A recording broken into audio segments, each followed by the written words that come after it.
Garis masa itu mungkinlah sebab Ramanan ni cukup hebat kot. Sekarang ini ialah bulan April. Dah nak habis bulan April. Kemudian dia kata dia berharap supaya sistem baru turap ini akan mula digunakan pertengahan tahun kan. Itu yang laporannya kan. Mula digunakan pertengahan tahun. Itu yang saya faham daripada laporan-laporan inilah. Pada masa yang sama Ramanan pula marahlah kepada Malaysia Hakim ini, kepada Bloomberg semua, kata dia masih lagi dalam peringkat perbincangan dan dia akan bawa ke kabinet. Okey, baik.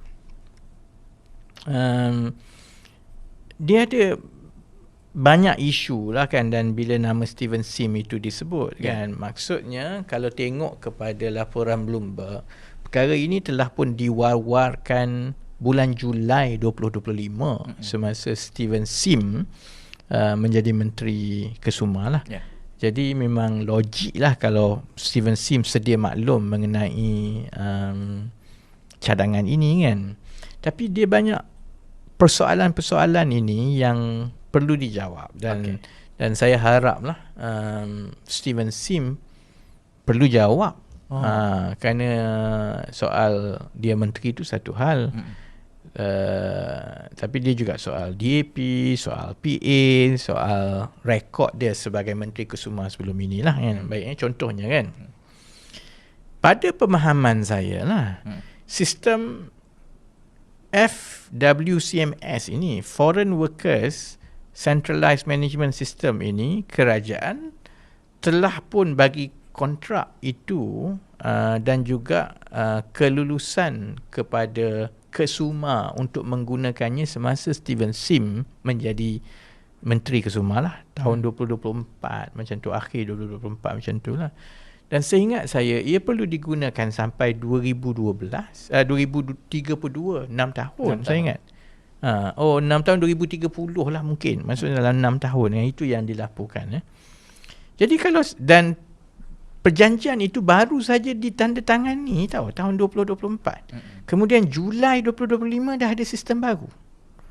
Jadi adakah kalau Ramanan kata dia perlukan sistem ini, harapannya mula digunakan pertengahan tahun ini. Never mind, we'll talk about the process dalam kajian nanti lah. Tapi assuming lah Ramanan Superman ni dia boleh buat pertengahan tahun dah pakai. Jadi FWCMS apa cerita? Adakah akan ada dua sistem? Dan yang kerajaan komit nak bayar tu apa cerita? Adakah perjanjian itu dibatalkan? Dan kalau perjanjian itu dibatalkan, dan kenapa pula dululah yang saya berkerut muka semua, panjang cerita dalam kabinet semua pasal benda ni, alasannya ialah kalau kita tak bagi nanti kita kena saman sebab kontrak semua ni. So sekarang boleh pula nak tamatkan kontrak lebih awal, baru setahun lebih. Itu satu kan. Kedua, kalau ikut proses di kabinet seingat saya lah, dan ini saya sampaikan kepada pegawai-pegawai kerajaan terutamanya di KDN dan juga di Kementerian Ekonomi, Kementerian Kewangan kan, di Jabatan Peguam Negara kan. Kerana mereka kena bagi pandangan dan ulasan sama ada mereka bersetuju ataupun tidak kan. Seingat saya lah, sebelum sesuatu sistem itu dibuat dan dia melibatkan nama baik negara, reputasi negara, dia melibatkan bayaran oleh orang ramai bagi pihak kerajaan semua kan. Sebelum pun sistem itu boleh dipertimbangkan, idea itu mesti diluluskan oleh kabinet dahulu. Maksudnya nak ada idea satu sistem baru ni kena bawa ke kabinet dulu. Lepas kabinet dah luluskan, barulah melalui proses perolehan. Dan bila melalui proses perolehan, dia kena buat tender terbuka. Dan semasa proses perolehan itu, barulah jabatan-jabatan kerajaan yang terbabit menyatakan requirement, keperluan sistem itu. Dia punya delivery macam mana, sistem tu modul macam mana, berapa, sekian. Kemudian buat secara tender terbuka lah. Saya rasa lah, ini tekaan saya lah. Okey. Mereka yang menjaja turap ni besar kemungkinan akan, selain daripada Amin Bangla menjanjikan anugerah Nobel kepada Perdana Menteri kan, saya rasa mereka akan menjaja bahawa sistem ini menguntungkan kerajaan kerana kerajaan tak payah bayar, it pays by itself. Itu ada satu kemungkinan. Dia kata ini akan menjimatkan berbilion-bilion ringgit kerana bila kita pakai sistem ini yang bayarnya ialah majikan. Kan? Sepatutnya bila ada monopoli, dan ini monopoli lah. Bila ada monopoli itu tidak harus dipegang oleh mana-mana syarikat swasta. Kalau perkara yang melibatkan peraturan, kawal selia, keseluruhan proses dan sistem itu mesti dimiliki oleh kerajaan. Dan untuk membangunkan sesuatu sistem, maka kerajaan tetapkan requirements dia, design dia macam mana kan. Dan kemudian buka tender terbuka lah supaya siapa yang dapat bangunkan sistem itu, dan kerajaan bayar kepada developer itu. Source code semua mestilah milik kerajaan supaya kerajaan boleh tukar sesiapa developer selepas itu, dan barulah setiap kutipan itu levy ke charge ke, yang itu menjadi hak milik rakyat dan hak pendapatan negara lah. Tapi nampak gayanya perkara-perkara ini tidak berlaku lah kan. Dan yang saya lebih membimbangkan, sebab selalunya apa yang Ramanan kata ni akan berlaku tau kalau melibatkan kerajaan. Dia ada kabel besar. Kalau saya dululah jadi menteri kan, saya tidak ada dengan penuh keyakinan, belum bentang kepada kabinet lagi, belum bincang dengan KDN lagi, saya dah boleh bagi masa, garis masa, kita akan laksanakan ini pertengahan bulan 6 contohnya. Sebab bila kita bawa tu ada kementerian yang tak bersetuju, sampai kat kabinet dia tendang balik, pusing semua kan. Macam saya pun, aku yang kalau nak kira menteri yang jauh lagi kanan daripada dia dulu, takkan ada keyakinan itu. Ramanan ada keyakinan itu sebab selalunya yang dia kata tu memang menjadilah. Dia ada kabel besar kan. Very premature. Bulan 2 dah boleh cakap akan bawa ke kabinet, padahal belum tentu lagi akan diluluskan kan. Jadi maksudnya bila dia kata akan beroperasi pertengahan tahun tu, dia nampak macam dah clear semua dah kan. Jadi dalam perkara inilah nanti saya nak bagi nasihat kepada sahabat kita Steven Sim, bahawa dia tak boleh cuci tangan dan lari tau. Dia akan terheret sama kerana dia telah dipetik, menyatakan secara terbuka. Dan saya rasa dia betul. Sebab itu turap ni timbul balik bila Ramanan jadi menteri, ganti dia. Sebelum itu agaknya kalau ikut laporan garis masanya, bulan Julai 2025 Amin ni dah bercakap pun pasal turap ni, tapi kita tak dengar dan dia tak ke mana kan. Semua berlaku lepas aku jadi menteri kan. Julai 2025 aku dah resign kan. Tapi kita tak dengar apa. Kemudian dia resurface balik bulan Februari 2026 selepas 2 bulan Ramanan jadi menteri. Jadi saya rasa memang betul lah Steven Sim memang tak setuju, sebab itu perkara itu tidak boleh dimajukan lagi dalam sistem kerajaan lah. Tapi kalau dia tidak bersetuju dahulu atas sebab-sebab seperti yang dilaporkan ini, maka saya harap Steven Sim, menteri-menteri DAP dan PKR dan PH yang lain, janganlah duduk diam saja. Janganlah sibuk kata, oh Rafizi, kalau kawan-kawan dalam DAP amanah you janganlah buat macam tu, nanti kami kena. Yalah, kamu pun ada menteri juga dalam yang PKR tu, tak payah kata lah. Memang aku dah tiap-tiap hari dah beritahu kan. Tapi yang dalam DAP, dalam amanah tu kan, daripada Mak Sabu kepada Dr. Zul, kepada Steven Sim, kepada Anthony Loke, kepada Gobind Singh, kepada Hana Yoh, kepada Nga Koming, you pun PH juga. Dan kalau perkara ini, dan saya rasa pandangan Steven Sim tu betul sebelum ini, maksudnya jangan bagi kuasa ini kepada syarikat swasta, apatah lagi Bastinet kan.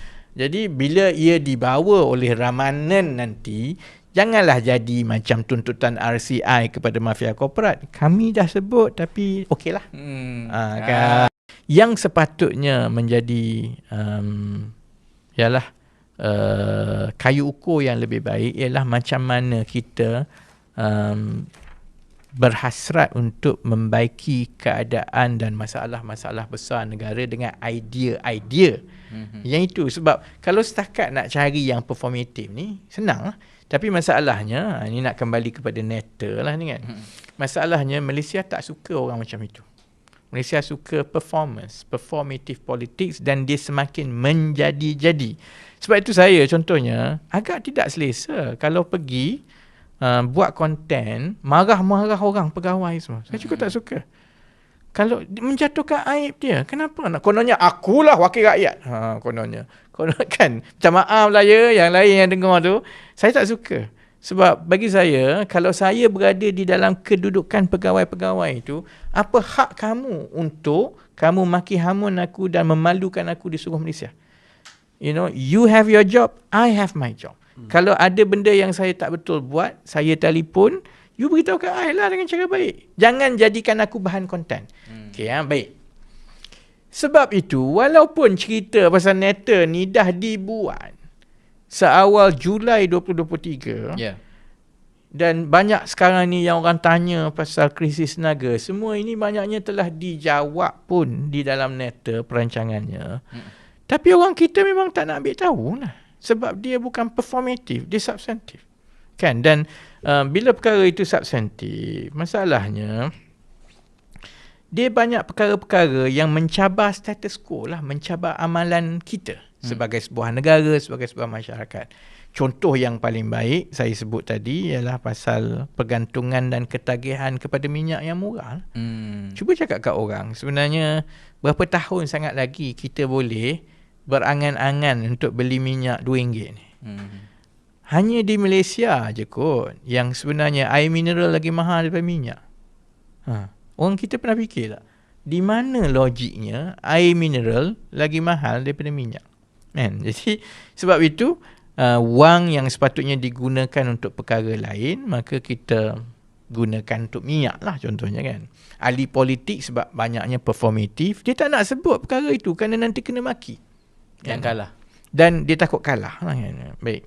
Jadi sebenarnya bila kita dah kenal pasti seawal bulan-bulan pertama mengambil alih kerajaan lah, orang tanyalah kan, apa dia buat jadi menteri, masa jadi menteri dia tak buat apa. Kan?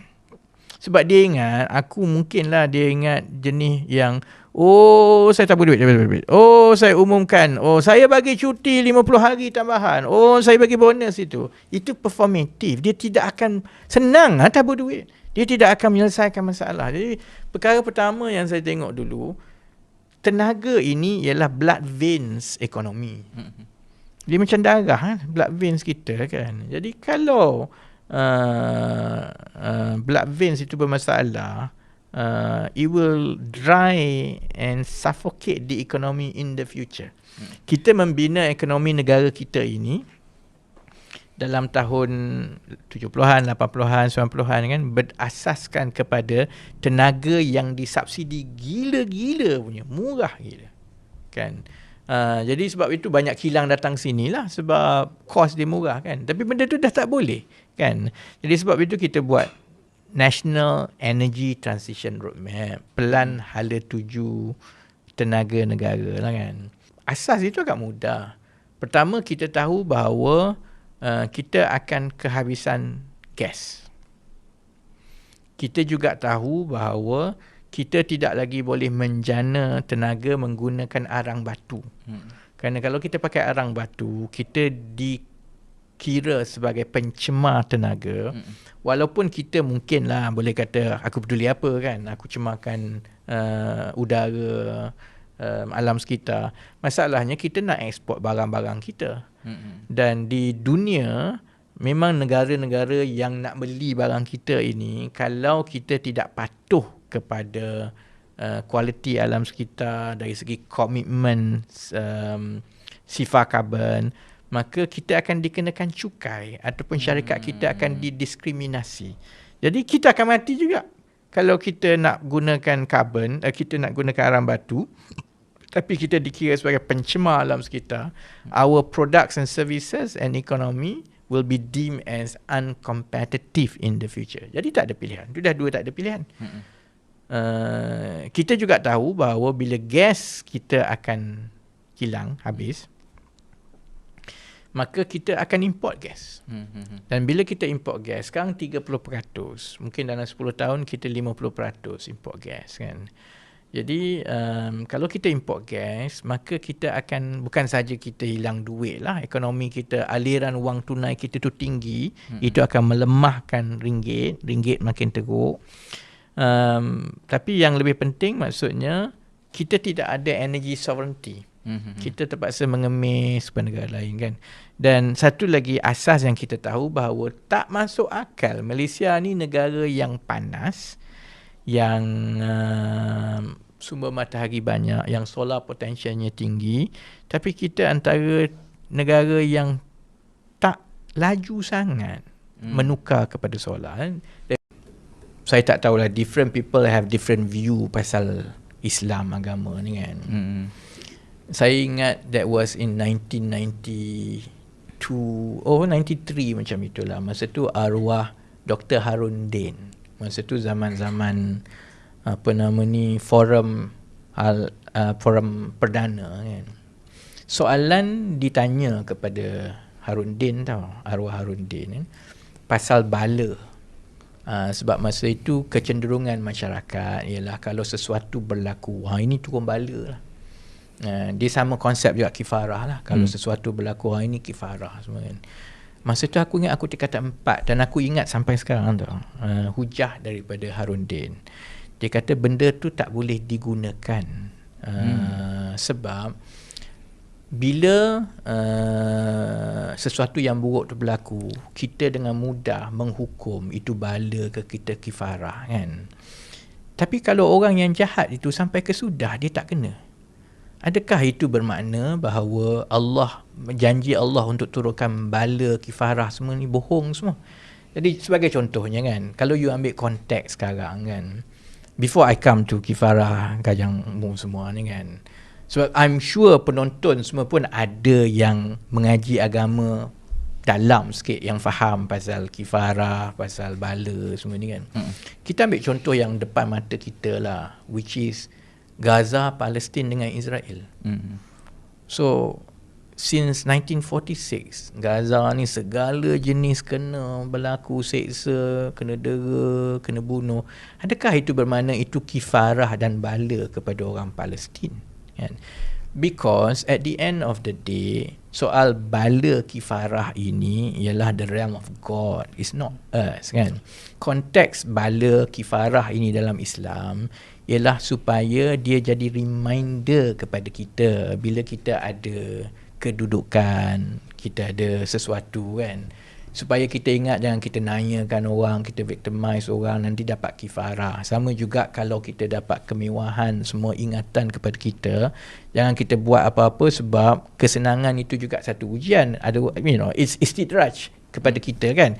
Dia bukan untuk digunakan untuk justify perkara ikut kepala otak kita macam Faikah buat. Because kalau you turn the argument macam arwah Dr. Harudin buat, teruk tau implication dia. Contohnya kan, dalam pertembungan politik langkah Kajang, Tan Sri Khalid turun daripada DMB, kemudian dia langsung tak bertapak lah dalam politik. Kalau orang kata itu kifarah kat dia kan, what you say against one person as kifarah, sebenarnya kalau tengok kepada rekod dari segi pencapaian dunia lah, where a person can go, then antara Tan Sri Khalid contohnya dengan Azmin, contohnya dengan Datuk Seri Anwar, contohnya dengan saya, pencapaian kami dalam politik lagi tinggi lah. Jadi adakah itu bermakna oleh kerana Tan Sri Khalid pengakhiran politik dia tu tak bagus, maka itu kifarah kepada dia? So kepada Faikah lah, before saya jawab kan, nasihat saya kepada Faikah ada beberapa perkara lah. Sebab dia ni selalu tiba-tiba pop keluar and dia akan cerita pasal kifarah semua ni kan. Nasihat saya ialah berhati-hati untuk menjatuhkan hukum in something that is not within our realm. Itu kuasa Allah dan hanya Allah yang tahu siapa yang bala, siapa yang kifarah kan. Itu satu. Yang kedua, I think sebaiknya Faekah berhenti menunggang arwah Tan Sri Khalid sebab dia dah meninggal.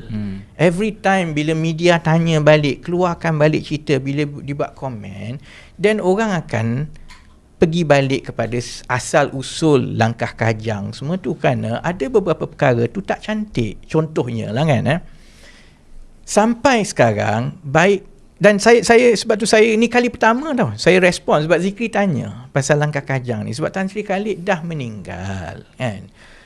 Sampai sekarang baik Faekah atau sesiapa pun tidak ada seorang pun yang menafikan tentang penyelesaian luar mahkamah saman Bank Islam terhadap Tan Sri Khalid untuk jumlah hutang 70 juta dia tu. Dan keluarlah, dan orang mula tengok macam mana sebenarnya dia kena saman, hutang tak bayar, kemudian last minute orang dah pergi mahkamah, last minute Peguam Bank Islam dimaklumkan ada last minute instruction, kita drop, dan timbullah semua perkara-perkara yang lain kan. Dan hakikatnya ialah semasa Tan Sri Khalid bertanding tahun 2008 itu pun memang dia dah kena saman 70 juta. Dan memang perkara itu tidak diselesaikan sampai kesudah, sehinggalah last minute bahawa tiba-tiba ada tarik balik saman. I mean, you tell me lah kan. Kalau rakyat biasa, media pun, orang akan tanyalah macam mana seorang menteri besar daripada PKR tiba-tiba dapat pelepasan hutang 70 juta just like that. Dan actually there's a lot of probable questions yang akan keluar kan. Bila pula mari pasal Faekah tiba-tiba timbul untuk cerita, untuk serang saya semua ni kan. Dia tak baik untuk Faekah, kerana Faekah ni apa benda dia tak cakap pasal Datuk Seri Anwar. Dia cerita benda dalam kain, pasal perkara seks, semua dia cerita pasal Datuk Seri Anwar ni. Nanti keluar balik semua. Tak cantik kepada Anwar Ibrahim bagi mereka yang menyusun menggunakan Faekah untuk serang saya. Tak cantik untuk Faekah kerana orang tahu semua kan. Cuma soal langkah kajang ni kan. If I go back to 2014, I would have done exactly the same thing. Dan I'm actually very comforted that I have not changed. You have no regret? I have no regret. Will you still have tried to make Anwar Ibrahim Menteri Besar? No. Okay. Langkah kajang bermula is not about Anwar Ibrahim sebagai Menteri Besar tau. It's about integrity bila soal 70 juta. Okay. Tapi for whatever reasons, naratif itu akhirnya berjaya ditukar seolah-olah ini untuk buang Tan Sri Khalid dengan ganti Anwar Ibrahim. The real issue is about 70 juta because pada pandangan kami, beberapa orang kami, termasuklah saya, Saifuddin semua, bahawa Tan Sri Khalid is compromised. Then how do we go di dalam parti? Kita hanya ada seorang menteri besar, bahawa menteri besar yang telah pun settle case 70 juta tanpa explanation, tanpa apa, last minute. Dan kalau tak percaya, pergilah tanya peguam-peguam bagi pihak Bank Islam, iaitu seingat saya Tommy Thomas. You go and ask Tommy Thomas sebenarnya kan. Semua argument semua tu Bank Islam menang all the way, is a sure way. Jadi contohnya kan, you are facing a situation yang mana Menteri Besar PKR berhadapan sama ada bankrupt ataupun dia kena bayar 70 juta.